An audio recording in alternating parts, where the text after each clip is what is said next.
Hello, my dear friends. How are you doing? Hope you are having an amazing day and not having to deal with drama. Ready for new stories I have for you today? Let's go to the first one. And don't forget to listen to the end of the story, guys, to hear my insights. Enjoy the stories. And don't forget to like and subscribe. And of course, don't forget to leave a comment. So I, 20 female, am currently 6 months pregnant. A week after I found out I was pregnant, I caught my now ex, 24 male, we'll call him Adam, cheating on me with his new girlfriend, 25 female, we'll call her Christine. Adam and I decided to split, but agreed that we would still co-parent. My pregnancy has been rough, since I'm still in college with a job, and my parents are less than supportive. But Christine has made it so much worse. The two invite me for lunch every Wednesday to talk about the baby. Christine doesn't let me order what I want because it isn't good for the baby. So the red flags started off very slow and subtle, but they just got worse and worse. I told them what I had planned to name the baby girl. Christine told me it was one of the ugliest names she had ever heard. I explained that it was my great-grandmother's name who had passed away the year prior, and that she was the woman who inspired me most, so I wanted to honor her. Christine keeps picking on the name, and so I've thought about maybe changing it. There have been some other really strange things she has done. Throwing herself a baby shower for my baby without inviting me is also at the top. But that one probably hurt the most. Recently, while at our weekly lunch, Adam and I were talking about the co-parenting deal. Christine said that she wouldn't take care of the baby since it wasn't hers. I snapped at her and asked why the hell was she constraining all the things I could and couldn't do. I probably wouldn't have been so pissed if Christine hadn't promised that she would love to watch her stepdaughter, but she had. Christine and I went off on each other. During our argument, I said that it wouldn't really matter because Adam would probably cheat on her too, and so she couldn't be the stepmom to our kid. Christine practically stormed off, with Adam following her. I felt pretty guilty because I find myself as a calm person, and I hate getting angry at people. Now, weeks later, Christine had told everyone in the town we live in. The majority of my friends have stopped talking to me, and I don't really have any support. One of my good friends was Christine's younger brother, and so he told all of our other friends. It's been a few weeks, and I've been trying to contact both Christine and Adam, but they don't respond. I've concluded that I'm on my own now, but I keep wondering if this was all my fault. I can't help but feel horrible about what I said. The two seemed pretty happy, and Christine was a lot better for Adam than I ever was. So there was no reason for me to say that about her. Can I even salvage my relationship, or just cut them out of my life? The action I took was yelling at the stepmom of my child. I think I might be the a-hole because she was really hurt, and it was kind of petty of me to say that. Firstly, this woman is not baby's stepmother. She is the current girlfriend of OP's ex. Secondly, I really don't understand why OP keeps having lunch with them when she is throwing off so many red flags. Her opinion on what OP eats and what she's gonna name the baby is irrelevant. Why would OP want someone like her to even watch her child? And honestly, it sounds like Christine is gearing up to steal OP's child. OP should not let this woman anywhere near her child. OP needs to get all the legal help she can get now to set up custody, child support, and visitation. OP needs to be very wary of Christine. I personally think she is dangerous. And now let's see if the community agrees with me. Accomplished 2, 1611 says, "She is his girlfriend. They aren't married. You should have never set the precedent of letting her have so much input. He might be on girlfriend number 3 by the time the baby comes." Mbop says, "Not the a-hole. Stop meeting with them both. You were co-parenting with your ex, not with him and his new girlfriend. She is overstepping, and it reads to me like Adam is not only letting her, but actively wants her to, so he can take a back seat. Don't let him. Engage only with him, and only in relation to your child, and only when it's absolutely necessary. Make it clear to him that Christine is not welcome at the hospital or your house, nor at meetings or in conversations about your child. And tell your so-called friends that if they're going to support the woman Adam cheated on you with, as she attempts to make decisions about an as-yet unborn child that isn't hers, that is yours and that you are carrying, then they can get out of your life. Wishing you all the best with the rest of your pregnancy, the birth, and beyond. Christine's already taken Adam. Good riddance. Don't let her take your child and your experience of motherhood." Snickerdoodle 2021 says, "First, she's not your child's stepmom. She's the girlfriend of your child's dad, your ex, so her vote is next to pointless. Second, Did I mention her vote on anything regarding the co-parenting of your child is pointless? She does not get a voice in how you co-parent your child unless she has a ring on her finger, and even then, her opinion ranks lowest. Third, you have a right to be a little on edge. Trying to navigate a pregnancy with a fresh breakup and weekly dinners with the ex and the side chick? Not the a-hole. I don't know the ugly name that you chose for your child, but any name that honors someone special in your life is a great name in my opinion. My dad was lecturing me today. Most of it was about how I need to try harder at school and get better grades. I already try hard at school. It's not like I'm slacking. I'm not as naturally smart and, to be honest, it pisses me off that he doesn't think I'm working hard. My dad kept comparing me to my older brother, Peter, who's currently a student at Yale. I hate it when he does this because it just makes me feel super dumb, and even if I spend all my waking time studying, I can't be like Peter. By the way, I've told my dad before that I hate being compared to Peter and asked him to please stop, and he said he would. This was a few months ago. So I started comparing my dad to my stepdad, who I know my dad doesn't like, saying things how like my stepdad makes a lot more money than him, takes us on fancy vacations, makes my mom a lot happier, is way more fun, and is a way better dad. The last part was an exaggeration. They're both great dads, and my stepdad is more of a buddy than a dad. But I wanted to get under his skin, and I knew this would. It made him really upset. He told me to stop, but I kept pushing and said some more things to make him uncomfortable. I stopped when he started crying. I obviously feel bad for causing him distress, but I also feel like he was getting a taste of his own medicine and getting a sense of how it feels when he does that to me. Am I the a-hole in this situation? Well, looks like OP's dad had to learn a lesson, and to learn it the hard way. I'm sure OP didn't want to insult him, but she didn't have any other choice because he wouldn't stop. OP's dad should have listened and respected the boundaries. If OP feels like she took it too far, she can apologize, but he owes OP a bigger apology, in my opinion. And now let's hear the community's opinion. Texas Meat Crayon says, not the a-hole. Aggressors never learn unless you find their point of vulnerability. I'd say you hit the bullseye, and then hit your bullseye arrow with at least 2 more arrows. Tell him you'll quit giving him crap when he quits giving you crap. Leroy Casey 1 says, everyone sucks here. Your father shouldn't have compared you to your brother, and he most certainly shouldn't have continued to do so after promising not to. Making comparisons to what he did was reasonable, at least initially, but you went too far unless he had ever genuinely mentioned that your brother is a better child than you. You should have stopped when he asked you to, and you shouldn't have told him your stepfather is a better father. Any Cheesecake says, not the a-hole. It's called karma. Please talk to your mother about this. What your father is doing is verbal and mental aggression, and it isn't okay at all. Update. I texted my dad this morning apologizing for the mean things I said.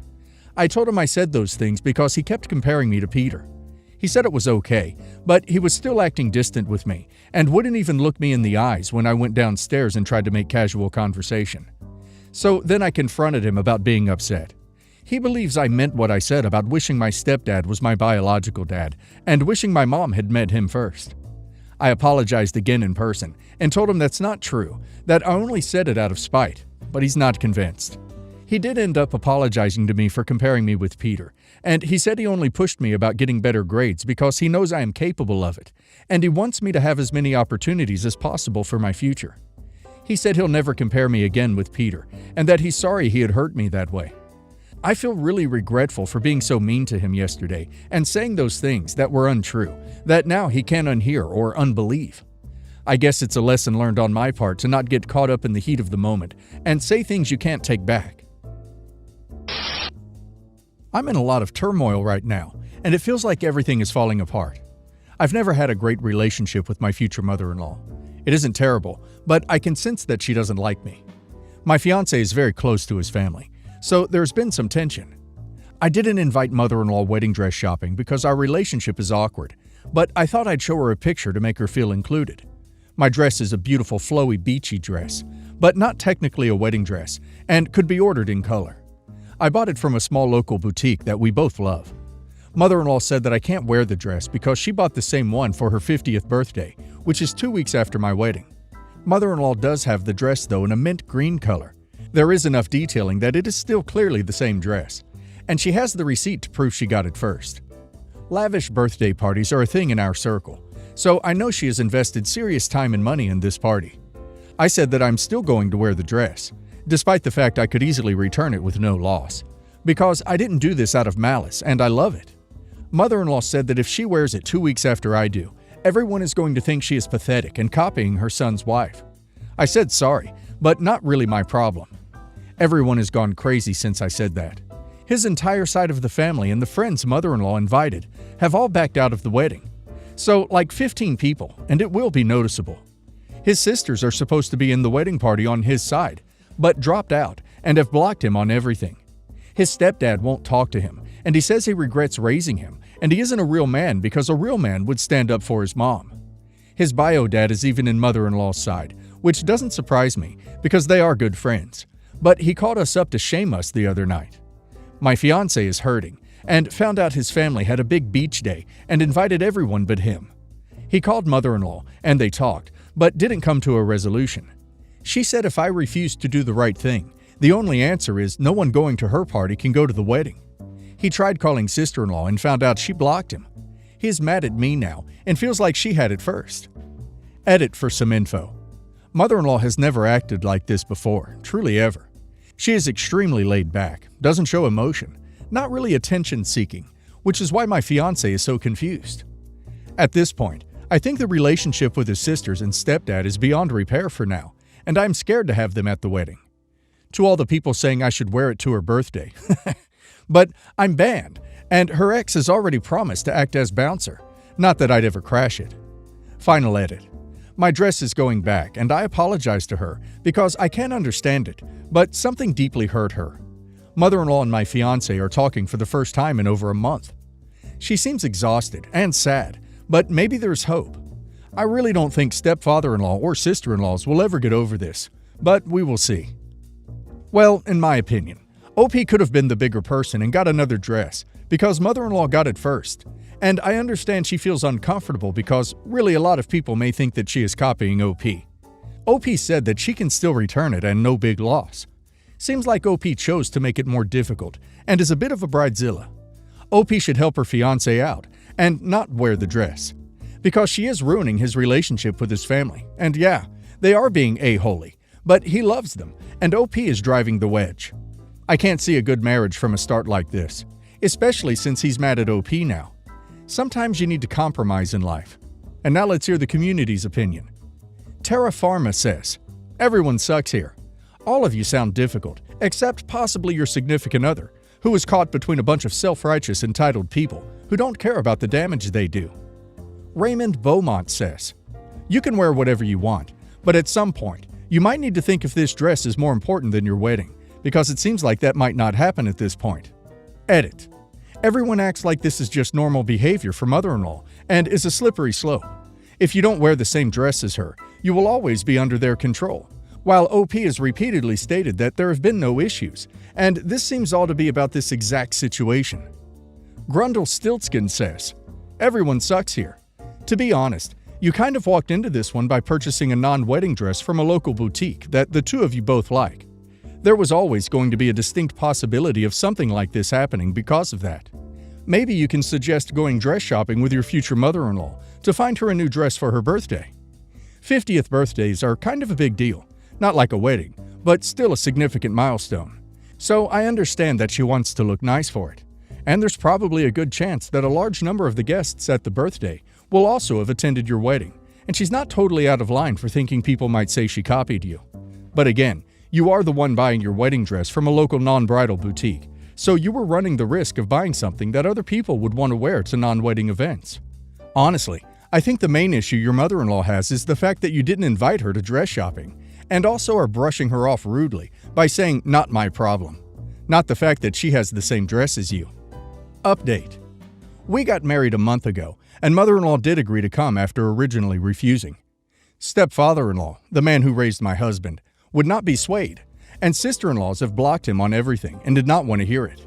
I kind of wondered if she was going to pull something crazy, which isn't really her style, but this whole thing has been crazy. She was very quiet and just hung out with her ex. Mother-in-law and my husband have talked a little, and she just isn't in the mind frame for a relationship right now. She is extremely hurt, and I don't get it, but she obviously needs her space. She barely spoke during the wedding. I actually reached out to stepfather-in-law, which probably wasn't my place. But he said we didn't see her sobbing in his arms. We can't get what we did to her. I know I got a lot of pushback on my decision to return the dress, and people saying it's just the birthday. But it really isn't. Yeah, she might get one every year, but a massive party for her 51st just seems a little odd. I remember my mom's 50th and how much she put into that. It was like a wedding. Mother-in-law invited us to her party after uninviting us, and her ex pledged to play security.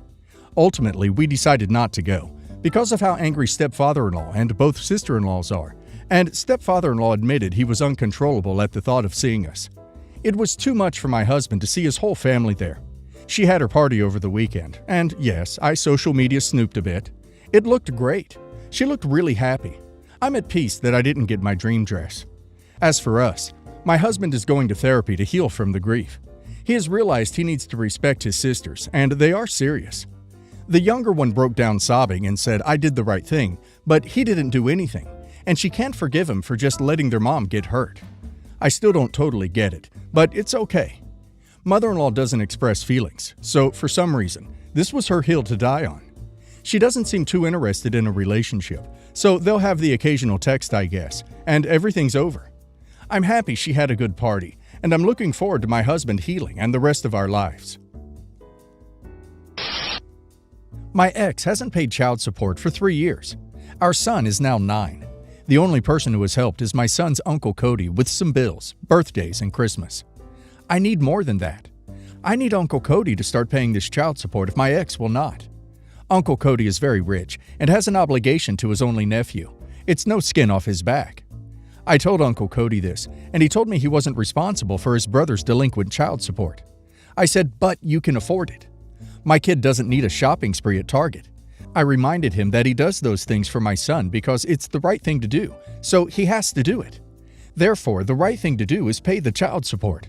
$400 a month to him is like $4 a month for me. Lizzie says, "You're the a-hole. Uncle Cody isn't the one who knocked you up.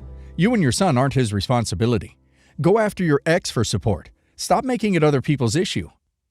D. Nemo says, "You're the a-hole. His uncle is helping out already by his own will.